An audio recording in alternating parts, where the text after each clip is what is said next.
Hello friends, welcome back to our channel Mom's Daily. ഇന്ന് ഞാൻ വന്നിരിക്കുന്നത് ഒരു സൂപ്പർ എഗ് ബിരിയാണി ആയിട്ടാണ്. ഒരു 15 മിനിറ്റിനകത്ത് നമുക്ക് ഉണ്ടാക്കിയെടുക്കാൻ പറ്റുന്ന, അതും കുക്കറിൽ ഉണ്ടാക്കിയെടുക്കാൻ പറ്റുന്ന ഒരു ബിരിയാണി ആയിട്ടാണ് ഇന്ന് വന്നിരിക്കുന്നത്. നമുക്ക് പെട്ടെന്ന് തന്നെ വീഡിയോയിലോട്ട് കടക്കാം. അപ്പോൾ അതിന് മുന്നേ തന്നെ ഞാൻ ഇന്നലെ ഇട്ടിരുന്ന വീഡിയോയ്ക്ക് ഒത്തിരി നല്ല റെസ്പോൺസാണ് നമുക്ക് കിട്ടിയത് കേട്ടോ. അപ്പോൾ എല്ലാവരും അതുപോലെ തന്നെ ഇനിയും പാർട്ടിസിപ്പേറ്റ് ചെയ്യുക. ഈ ഫ്രൈഡേ വരെ നിങ്ങൾക്ക് സമയമുണ്ട്. അപ്പോൾ ഇന്നത്തെ വീഡിയോ ഇതാണ്. നമുക്കന്ന് എഗ് ബിരിയാണിയുടെ റെസിപ്പിയിലോട്ട്, അതും പ്രഷർ കുക്കറിൽ വെക്കുന്ന എഗ് ബിരിയാണി എങ്ങനെയാണ് ഉണ്ടാക്കാമെന്ന് കണ്ടു നോക്കാം. അപ്പോൾ അതിനായിട്ട് ഞാനിവിടെ ഒരു ബൗൾ എടുത്തിട്ടുണ്ട്. ഇതിനകത്തോട്ട് 2 കപ്പോളം ഉള്ള ബസ്മതി റൈസാണ് ഞാൻ എടുക്കുന്നത്. അപ്പോൾ ഒരു കപ്പിൻ്റെ അളവ് എന്ന് പറയുന്നത് 200 ml ആണ്. അപ്പോൾ മൊത്തം 400 ml ഉള്ള ബസ്മതി റൈസ് എടുത്തിട്ടുണ്ട്. ഇനി നമുക്കിതൊന്ന് കഴുകി എടുത്തിട്ട് വരാം. അതിനുശേഷം നമുക്ക് വെള്ളത്തിൽ ഒരു 10 മിനിറ്റ് ഒന്ന് കുതിരാൻ വെക്കണം. അപ്പോൾ ഇതാ ഞാനൊന്ന് കഴുകിയെടുത്ത് വന്നിട്ടുണ്ട്. ഇത് 10 അല്ലെങ്കിൽ 15 മിനിറ്റ് മാക്സിമം, അതിനപ്പുറം നമ്മളിത് കുതിരാൻ വെക്കരുത്. അങ്ങനെ വെച്ച് കഴിഞ്ഞാൽ നമ്മളിത് കുക്കറിലാണ് ഉണ്ടാക്കുന്നത് എന്നുള്ളത് കൊണ്ട് തന്നെ പെട്ടെന്ന് അരി ഇങ്ങനെ പൊടിഞ്ഞു പോകാൻ സാധ്യതയുണ്ട്. അപ്പോൾ അതുകൊണ്ട് 15 മിനിറ്റ് മാക്സിമം മതി. അതിനുശേഷം ഇതേപോലെ നമുക്ക് ഒരു അരിപ്പയിൽ വെള്ളം ഒന്ന് വാലാനായിട്ട് വെക്കണം. വെള്ളം മാക്സിമം നമുക്കൊന്ന് കളയണം. അതിനായിട്ട് നമുക്ക് ആ ഒരു അരിപ്പ വയ്ക്കാം. അപ്പോൾ അതവിടെ ഇരിക്കട്ടെ. ആ നേരം നമുക്ക് കുറച്ച് കാര്യങ്ങൾ ചെയ്യണം. അപ്പോൾ അതിനായിട്ട് ഞാനൊരു പാൻ അടുപ്പത്ത് വെച്ചിട്ടുണ്ട്. അതിനകത്തോട്ട് 2 ടേബിൾ സ്പൂണോളമുള്ള സൺഫ്ലവർ ഓയിലാണ് ഞാൻ ചേർത്തിരിക്കുന്നത്. നിങ്ങൾക്ക് നെയ്യ് ഇഷ്ടമാണെന്നുണ്ടെങ്കിൽ നെയ്യ് ചേർക്കാം. ഇതൊന്നുമല്ല, നമുക്ക് ഒരു ഫ്രൈഡ് ഒണിയൻ ഉണ്ടാക്കാനാണ്. നമ്മൾ സാധാരണ എഗ് ബിരിയാണിയിലോ അല്ലെങ്കിൽ ബിരിയാണികളുടെ ഒക്കെ മേലൊന്ന് വെതറിട്ട് കൊടുക്കാനായിട്ടുള്ള ഒരു ഫ്രൈഡ് ഒണിയൻ ഒന്ന് ഉണ്ടാക്കാനായിട്ട് ഞാൻ ഒരു ചെറിയ സൈസായിട്ടുള്ളൊരു സവോള നീളത്തിൽ അരിഞ്ഞിട്ട് ഇതുപോലെ കൈകൊണ്ട് നന്നായിട്ടൊന്ന് പീച്ചുന്നുണ്ട്. എന്നാലാണ് അതിങ്ങനെ നല്ല തിന്നായിട്ട് നമുക്ക് കിട്ടത്തുള്ളൂ. ഇനി നമുക്ക് ഇത് ഈ ഒരു എണ്ണയ്ക്കകത്തോട്ട് ഇട്ടുകൊണ്ട് ഒരു ഹൈ ഫ്ലെയിമിൽ ഇട്ടിട്ട് ഒരു 1-2 മിനിറ്റോളം നന്നായിട്ട് തന്നെ ഇളക്കി കൊടുക്കാം. ഇത് പെട്ടെന്ന് തന്നെ ആവും. ഇടയ്ക്ക് നമുക്ക് ഒരു 1/2 ടീസ്പൂണോളമുള്ള പഞ്ചസാരയും കൂടെ ചേർത്ത് കൊടുത്തു കഴിഞ്ഞാൽ നമുക്കിതിൻ്റെ കളറൊന്ന് പെട്ടെന്നായി കിട്ടും ചെയ്യും, പെട്ടെന്ന് വഴലും ചെയ്യും.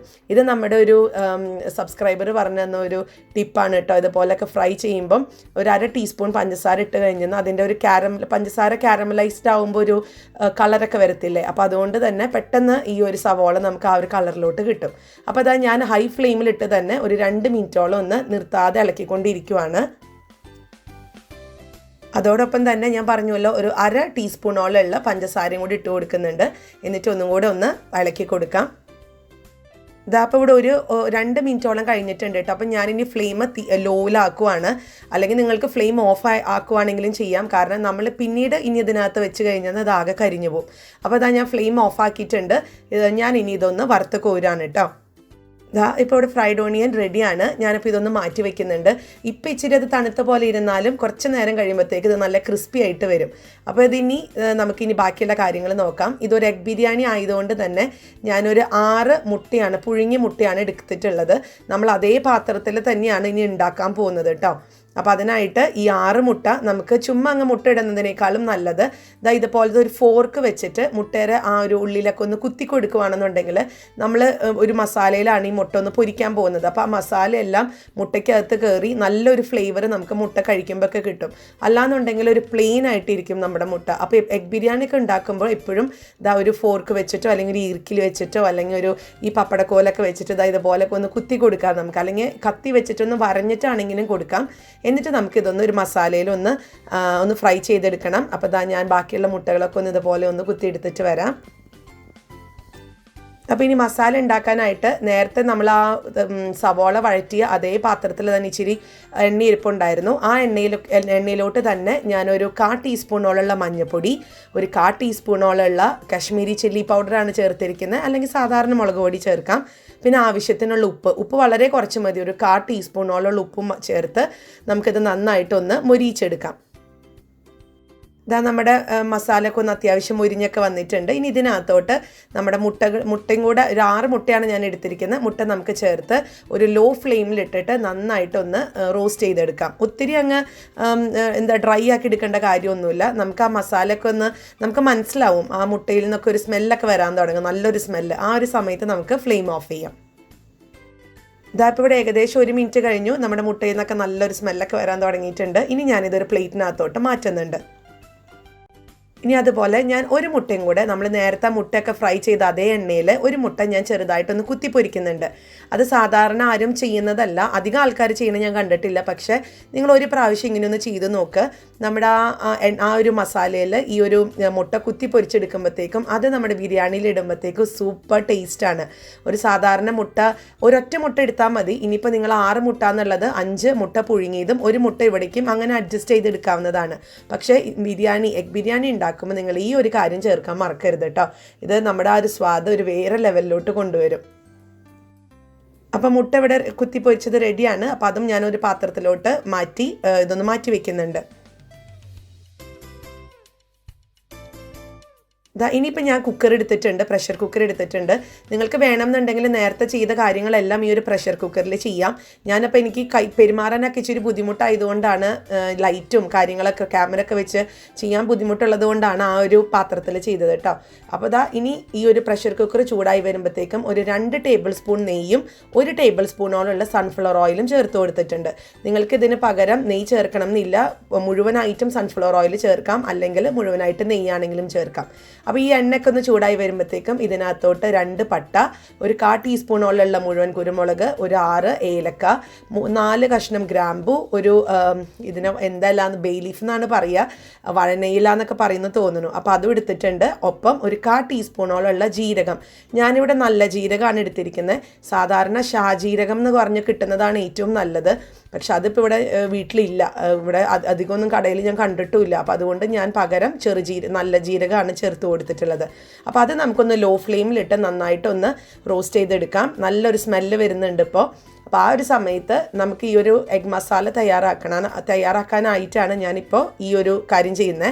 അപ്പോൾ അതുകൊണ്ട് ഞാൻ ഇതിനകത്തോട്ട് ഒരു 4 സവോള നീളത്തിലരിഞ്ഞത്, ഈ 4 സവോള എടുത്തത് എല്ലാം ഒരു ചെറിയ സൈസായിരുന്നു കേട്ടോ. അപ്പോൾ നിങ്ങൾക്ക് അറിയാലോ, ഒരു 6 മുട്ടയ്ക്ക് വേണ്ടുന്ന മസാല എത്രയാണെന്ന് വെച്ചെന്നാൽ 4ഓ 5ഓ നിങ്ങൾക്ക് എടുക്കാം. ഞാനിപ്പോൾ ഇവിടെ 4ആണ് എടുത്തിരിക്കുന്നത്. ഇനി നമുക്കിത് 1 മിനിറ്റോളം നന്നായിട്ടൊന്ന് ഇളക്കി കൊടുക്കാം. അപ്പോൾ 1 മിനിറ്റ് ഒന്ന് ഇളക്കി കൊടുത്തിട്ടുണ്ട്. ഇനി ഇതിനകത്തോട്ട് നമുക്ക് ആവശ്യത്തിനുള്ള ഉപ്പും കൂടെ ചേർത്ത് കൊടുത്ത് ഒന്നും കൂടെ 1 മിനിറ്റോളം ഒന്ന് ഇളക്കി കൊടുക്കാം. ഇനി അടുത്തത് ഇതിനകത്തോട്ട് ഒരു 1 ടേബിൾ സ്പൂണോളമുള്ള ഇഞ്ചിയും വെളുത്തുള്ളിയും ചതച്ചതാണ് ചേർത്ത് കൊടുത്തിരിക്കുന്നത്. ഒരു 3 അല്ലി വെളുത്തുള്ളി ഞാൻ എടുത്തിട്ടുള്ളൂ. അതുപോലെ ഒരു 2 ചെറിയ കഷ്ണം ഇഞ്ചിയും ചേർത്തിട്ടുണ്ട്. ഒത്തിരി ഒരു കുത്തായി കഴിഞ്ഞാൽ നമുക്ക് ടേസ്റ്റ് ഉണ്ടാവത്തില്ല, കാരണം ഇതിനകത്ത് ചിക്കനൊന്നും ഇല്ലല്ലോ, ജസ്റ്റ് ഒരു മുട്ട മാത്രമേ ഉള്ളൂ. അപ്പോൾ ഒത്തിരി ഇഞ്ചി വെളുത്തുള്ളിയുടെ ഫ്ലേവർ ഇട്ടാലും കൊള്ളത്തില്ല. അപ്പോൾ ഞാൻ 1 ടേബിൾ സ്പൂണാണ് എടുത്തിരിക്കുന്നത്, 2ഉം കൂടെ കേട്ടോ. പിന്നെ ചേർത്തിരിക്കുന്നത് 2 പച്ചമുളക് ഞാൻ നന്നായിട്ട് ഇടികല്ലിൽ ചതച്ചതും കൂടെ ചേർത്ത് കൊടുക്കുന്നുണ്ട്. ഇനി നമുക്ക് നന്നായിട്ട് ഇളക്കി കൊടുക്കാം. ഇതിൻ്റെ ആ ഒരു സവോള നമുക്ക് നന്നായിട്ട് ഇങ്ങനെ സോഫ്റ്റ് ആവുന്നത് വരെ ഒന്ന് ഇളക്കി കൊടുക്കണം. അപ്പോൾ അതൊരു ഏകദേശം ഒരു 4 മിനിറ്റോളൊക്കെ എടുത്ത് ഒരു മീഡിയം ലോ ഫ്ലെയിമിലിട്ട് നമുക്കൊന്ന് ഇളക്കി കൊടുക്കാം. ഇപ്പം നമ്മുടെ സവോളൊക്കെ നന്നായിട്ട് വഴണ്ട് വന്നിട്ടുണ്ട്. ഇതിനകത്തോട്ട് ഒരു 3 ചെറിയ സൈസ് തക്കാളി ഇതുപോലെ നീളത്തിലോ അല്ലെങ്കിൽ ക്യൂബായിട്ട് നിങ്ങൾക്ക് അരിയാം, അതും കൂടെ ചേർത്ത് നമുക്കിതൊന്ന് ഇളക്കി കൊടുക്കാം. ഞാനിവിടെ 1 മിനിറ്റോളം ഒന്ന് ഇളക്കി കൊടുക്കുന്നുണ്ട്. അപ്പോൾ 1 മിനിറ്റ് ഒന്ന് ഇളക്കി കഴിഞ്ഞിട്ട് നമുക്ക് ആ കുക്കറിൻ്റെ മൂടിക അടച്ച് ടൈറ്റ് ചെയ്ത് വെക്കൊന്നും വേണ്ട, ജസ്റ്റ് ഒന്ന് അതിൻ്റെ മേലൊന്ന് മൂടി വെച്ചാൽ മതി. നമുക്കൊരു 2 മിനിറ്റ് ഒന്ന് അങ്ങനെ ലോ ഫ്ലെയിമിൽ വെച്ചേക്കാം. 2 മിനിറ്റ് കഴിഞ്ഞു, ഞാനൊന്ന് തുറന്ന് നോക്കുകയാണ്. അപ്പോൾ തക്കാളിയൊക്കെ അത്യാവശ്യം കുടഞ്ഞു വന്നിട്ടുണ്ട്. നമുക്കിനി ഒന്നും കൂടെ ഒന്ന് നന്നായി മിക്സ് ചെയ്തിട്ട് നമ്മുടെ കയ്യിൽ കൊണ്ട് അതിൻ്റെ പുറം കൊണ്ടൊന്ന് ചെറുതായിട്ട് പ്രസ് ചെയ്ത് കൊടുത്തുന്ന വളരെ പെട്ടെന്ന് തന്നെ തക്കാളി നമുക്ക് വെന്ത് കിട്ടും. അപ്പോൾ തക്കാളിയും സവോളയൊക്കെ നന്നായി ഉടഞ്ഞു വന്നിട്ടുണ്ട്. ഇതിനകത്തോട്ട് ഒരു 1/4 ടീസ്പൂണോളമുള്ള മഞ്ഞൾപ്പൊടി, നമുക്ക് 1 ടീസ്പൂണോളമുള്ള കശ്മീരി ചില്ലി പൗഡറാണ് ചേർത്ത് കൊടുത്തിരിക്കുന്നത്.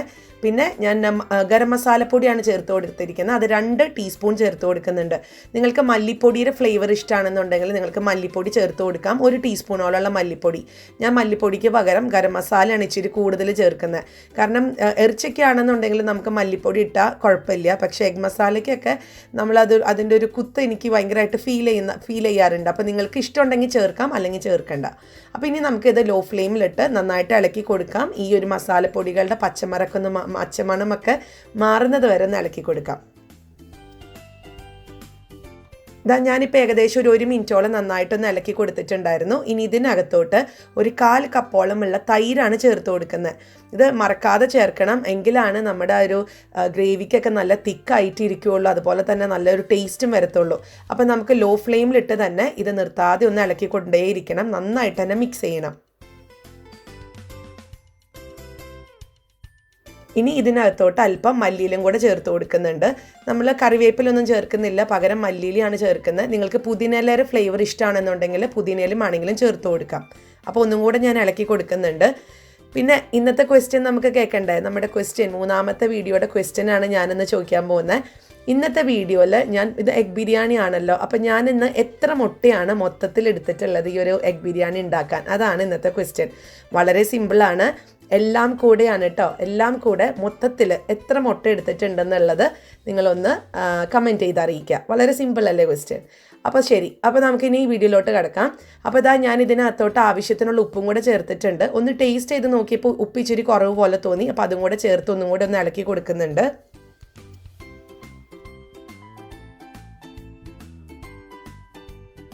അപ്പോൾ നമ്മുടെ എഗ് മസാലയുടെ മസാല ഇവിടെ റെഡിയാണ്. ഇത്രയേ ഉള്ളൂ, വളരെ സിമ്പിളാണ്. ഇനി നമുക്കിത് എങ്ങനെയാണ് സെറ്റ് ചെയ്യാമെന്ന് നോക്കാം. എല്ലാവരും പറയുന്ന ഒരു കംപ്ലൈൻ്റ് ആണ്, നമ്മൾ ഈ ഒരു പ്രഷർ കുക്കറിൽ ഉണ്ടാക്കുമ്പോൾ നമുക്ക് ശരിക്കും വരാറില്ല. ഒന്നുമില്ലെങ്കിൽ ചോറ് തീരെ വേവത്തില്ല, അല്ലെങ്കിൽ വേവ് കൂടിപ്പോവും, അല്ലെങ്കിൽ വെള്ളം കാണും എന്നൊക്കെയുള്ളത്. ഞാൻ ഈ പറയുന്നത് പോലെ നിങ്ങൾ കറക്റ്റ് ചെയ്ത് കഴിഞ്ഞാൽ നിങ്ങൾക്ക് പെർഫെക്റ്റ് ആയിട്ട് ഒരു 15 മിനിറ്റിനകത്ത് നമുക്ക് ഈ ഒരു ബിരിയാണി ഉണ്ടാക്കിയെടുക്കാൻ പറ്റും. അപ്പോൾ ഇതാ ഞാൻ ഈ മസാലയുടെ മേലെ ആദ്യം ചെയ്യാൻ പോകുന്നത് നമ്മൾ പുഴുങ്ങിയെടുത്തിട്ടുള്ള മുട്ട ഒന്ന് ചേർത്ത് കൊടുക്കുന്നുണ്ട്. അതിങ്ങനെ നമുക്ക് ലെയറായിട്ട് കിട്ടാൻ വേണ്ടിയിട്ടാണ് ഞാനിങ്ങനെ ചെയ്യുന്നത് കേട്ടോ. നിങ്ങൾക്ക് അല്ലാന്നുണ്ടെങ്കിൽ എല്ലാം കൂടെ മിക്സ് ചെയ്താണെങ്കിലും ചെയ്യാം. ഞാനിപ്പോൾ ഈ ലെയറായിട്ട് ചെയ്യുന്നത് കൊണ്ടാണ് ഇങ്ങനെ ചെയ്യുന്നത്. അപ്പോൾ മുട്ട ഇട്ട് കഴിഞ്ഞാൽ അതിൻ്റെ മേലെ പിന്നെ ചെയ്യുന്നത് ഇതാ നമ്മൾ വെള്ളം വാലാൻ വെച്ചിട്ടുള്ള ഈ ഒരു റൈസും കൂടെ ഞാൻ ചേർത്ത് കൊടുക്കുന്നുണ്ട്. ഇതാ ഞാനപ്പോൾ ഒരു കയ്യിൽ വെച്ചിട്ട് ഒന്ന് ലെവൽ ചെയ്ത് കൊടുത്തിട്ടുണ്ട്. ഇനി നമുക്ക് ഈ അരിയിലേക്ക് മാത്രം ആവശ്യമായിട്ടുള്ള ഉപ്പൊന്ന് ചേർത്ത് കൊടുക്കണം. അതൊരു നമ്മുടെ കണക്കിനാണ് ഇട്ട് കൊടുക്കേണ്ടത്. ഞാൻ ഏകദേശം 1 ടീസ്പൂണോളം ഉപ്പാണ് ഒന്ന് വെതറി കൊടുത്തിട്ടുള്ളത്. അത് വെതറി തന്നെ കൊടുക്കണം. പിന്നെ അതാ നമ്മൾ കുത്തി പൊരിച്ചിട്ടുണ്ടായിരുന്നു, ഒരു മുട്ടയും കൂടി ഉണ്ടായിരുന്നു, അതും കൂടെ ഞാൻ ചേർത്ത് ഇതിനകത്ത് ഇട്ട് കൊടുക്കുന്നുണ്ട് കേട്ടോ. അതും കൂടെ ഒരു ലെയർ പോലെ നമുക്ക് ഇട്ട് കൊടുക്കാം. പിന്നെ അല്പം മല്ലിയില, അല്പം നല്ല അത്യാവശ്യം മല്ലിയില തന്നെ വേണം. കൂടെ നിങ്ങൾക്ക് പുതിനയിലയുടെ ഫ്ലേവർ ഇഷ്ടമാണെങ്കിൽ പുതിനയില ചേർക്കാം. ഞാൻ ചിക്കൻ ബിരിയാണിക്ക് മാത്രമേ പുതിനയില ചേർക്കാറുള്ളൂ. ഈ എഗ് ബിരിയാണിക്ക് ഞാൻ അങ്ങനെ ചേർക്കാറില്ല. അങ്ങനെ ഇഷ്ടമുള്ളവർക്ക് ചേർക്കാം കേട്ടോ. അടുത്തത് ചേർത്ത് കൊടുക്കുന്നത് നമ്മൾ ആദ്യമേ തന്നെ ഫ്രൈ ചെയ്ത് വെച്ചിട്ടുള്ള ഒനിയനാണ്. സവോള നമ്മൾ ചേർത്ത് കൊടുക്കാം. സവോള ഇപ്പോൾ നന്നായിട്ട് ഇങ്ങനെ ഡ്രൈ ആയിട്ടുണ്ട്, അങ്ങനെ തന്നെയാണ് വേണ്ടിയതും. അപ്പോൾ അതും കൂടെ ഞാനൊന്ന് മേലെ ഒരു ലെയർ ആക്കി കൊടുക്കുന്നുണ്ട്. ഇനി അടുത്തത് നമുക്ക് ഇതിൻ്റെ മേലെ അല്പം നെയ്യ് ഒന്ന് ഒഴിച്ചു കൊടുക്കാം.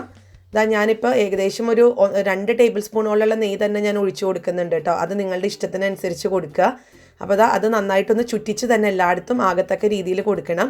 പിന്നെ നിങ്ങൾക്കൊരു നല്ലൊരു മഞ്ഞ കളറൊക്കെ വേണമെന്നുണ്ടെങ്കിൽ നിങ്ങൾക്ക് അല്പം നിങ്ങൾക്ക് കളർ വേണമെന്നുണ്ടെങ്കിൽ കളർ ചേർക്കാം. അല്ലെങ്കിൽ കുങ്കുമപ്പൂവ്, സാഫ്രോൺ മിൽക്ക് എന്നൊക്കെ പറഞ്ഞിട്ട് കുങ്കുമപ്പൂവ് ഒന്ന് പാലിൽ ചാലിച്ചിട്ടൊക്കെ കൊടുക്കാം. അതൊന്നും പ്രാക്ടിക്കലല്ല, അതൊക്കെ നമുക്ക് വല്ലപ്പോഴൊക്കെ ചെയ്യാൻ പറ്റുന്നതാണ്. അപ്പോൾ അതൊക്കെ ചെയ്ത് കൊടുക്കാം കളറിന്. പക്ഷേ ഞാനിപ്പോൾ ഒന്നും ചേർക്കുന്നില്ല, അല്ലാതെ പെർഫെക്റ്റ് ആയിട്ട് കിട്ടും നമുക്ക്. ഞാനൊപ്പം ഒരു 2 പച്ചമുളകും കൂടെ ഒന്ന് ലെയർ ചെയ്ത് കൊടുത്തിട്ടുണ്ട്. പിന്നെ നമ്മൾ ഏത് കപ്പിലാണോ അരി അളന്നത് ആ കപ്പിൽ ഞാൻ 2 കപ്പാണ് അരി എടുത്തത്. അപ്പോൾ 2 കപ്പിന് കറക്റ്റ് 2.5 കപ്പോളം ഉള്ള വെള്ളം ഒന്ന് നിങ്ങൾ ഒഴിച്ചു കൊടുത്താൽ മതി. നമുക്ക് നല്ല പെർഫെക്റ്റ് ആയിട്ട് കിട്ടുമെന്ന് മാത്രമല്ല, പക്ഷെ അതിന് ഒരു കാര്യം കൂടെ ശ്രദ്ധിക്കേണ്ടത്, ആ കുക്കർ അടിക്കുന്ന ഒരു കാര്യം നിങ്ങൾ ശ്രദ്ധിക്കണം. അതും ഞാൻ പറഞ്ഞുതരാം. അപ്പോൾ ഈ 2 കാര്യം മാത്രമേ ചെയ്താൽ മതി. അതായത് 1 കപ്പ് അരിക്ക് നിങ്ങൾ 1.5 കപ്പ് വെള്ളം, 2 കപ്പ് വെള്ളത്തിന് 2.5 കപ്പ് വെള്ളം, ഇങ്ങനെയാണ് അതിൻ്റെ ഒരു അളവ് വരുന്നത്. അപ്പോൾ നമുക്കിതൊന്ന് നമുക്കൊരു ഫോർക്കോ സ്പൂണോ വെച്ച് ചെറുതായിട്ടൊന്ന് ഇളക്കി കൊടുക്കാം. വളരെ ലൈറ്റായിട്ട്, ഒത്തിരി കുത്തി കഴിഞ്ഞാൽ നമ്മുടെ ലെയറൊക്കെ ഒന്ന് അങ്ങോട്ട് ഇങ്ങോട്ടൊക്കെ ആയിപ്പോവും. അപ്പോൾ വളരെ പതുക്കെ ഒന്ന് നമ്മളൊന്ന് ആക്കി കൊടുത്തിട്ടുണ്ട്. ഇനി നമുക്ക് ഇതൊന്ന് മൂടി വെച്ചിട്ട് ഹൈ ഫ്ലെയിമിൽ കറക്റ്റ് ഒരു വിസിൽ ആകുന്നത് വരെ നമുക്കൊന്ന് വെയിറ്റ് ചെയ്യാം. അതിനുശേഷം ആ ഒരു വിസിൽ വന്നതിന് ശേഷം പിന്നെ നമ്മൾ അതേ ഹൈ ഫ്ലെയിമിൽ തന്നെ ഇട്ടിട്ട് ഒരു 5 മുതൽ 7 സെക്കൻഡ് വരെ അതായത് അടുത്ത വിസിൽ വരുന്ന ഒരു സമയം, അതിന് മുന്നേ തന്നെ ഫ്ലെയിം ഓഫ് ചെയ്ത് പിന്നെ ഫുൾ ആ ഒരു ഗ്യാസ് പോകുന്നത് വരെ വെയിറ്റ് ചെയ്യുക. അതിനുശേഷം തുറന്ന് നോക്കിക്കഴിഞ്ഞാൽ നല്ല പെർഫെക്റ്റ് ആയിട്ട് കിട്ടും. അപ്പോൾ ഇവിടെ ആദ്യത്തെ വിസിൽ പോയി, പക്ഷേ എനിക്കത് വീഡിയോ എടുക്കാൻ പറ്റിയില്ല. അപ്പോൾ അങ്ങനെ വരുമ്പോഴത്തേക്കും വിസിൽ ഒന്ന് ഹൈ ഫ്ലെയിമിൽ ഇട്ടിട്ട് വിസിൽ പോയി കഴിഞ്ഞാൽ പിന്നെ ഒരു 7 സെക്കൻഡ് നിങ്ങൾ വെയിറ്റ് ചെയ്യുക. അതല്ലാന്നുണ്ടെങ്കിൽ ആ രണ്ടാമത്തെ ഒരു വിസിൽ വരുന്നതിന് തൊട്ട് മുന്നേ ഓഫ് ചെയ്യുക. എന്നിട്ട് ഫുൾ ഗ്യാസ് പോയതിന് ശേഷം ഇതുപോലെ ഒന്ന് തുറക്കുക. നമുക്ക് നല്ല പെർഫെക്റ്റ് ആയിട്ടുള്ള ബിരിയാണി കിട്ടും. നമ്മുടെ റൈസ് ഉടഞ്ഞു പോവോ അങ്ങനെ ഒന്നും ചെയ്യത്തില്ല, നല്ല പെർഫെക്റ്റ് ആയിട്ട് കിട്ടും കേട്ടോ.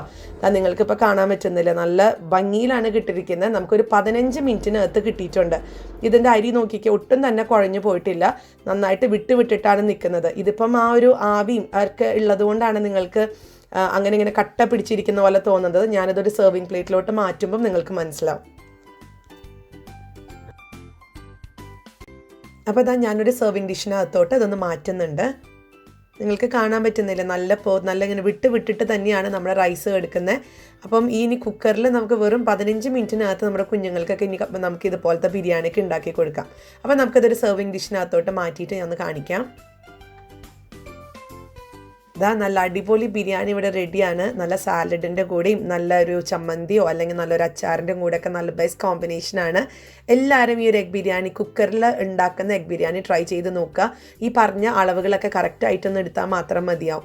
എന്നിട്ട് എങ്ങനെ ഉണ്ടായിരുന്നു എന്നുള്ളത് അറിയിക്കുക. ഇഷ്ടപ്പെട്ട് കഴിഞ്ഞെന്നാൽ ലൈക്ക് ചെയ്യാനും ഷെയർ ചെയ്യാനും കമൻറ്റ് ചെയ്യാനൊന്നും മറക്കരുത്. ഒപ്പം നമ്മുടെ ഈ ചാനൽ നിങ്ങൾ ആദ്യമായിട്ടാണ് കാണുന്നതെങ്കിൽ സബ്സ്ക്രൈബ് ചെയ്യാനും മറക്കരുത് കേട്ടോ. അപ്പോൾ അടുത്തൊരു വീഡിയോ ആയിട്ട് ഉടനെ കാണാം. അൻറ്റിൽ ദെൻ ബൈ.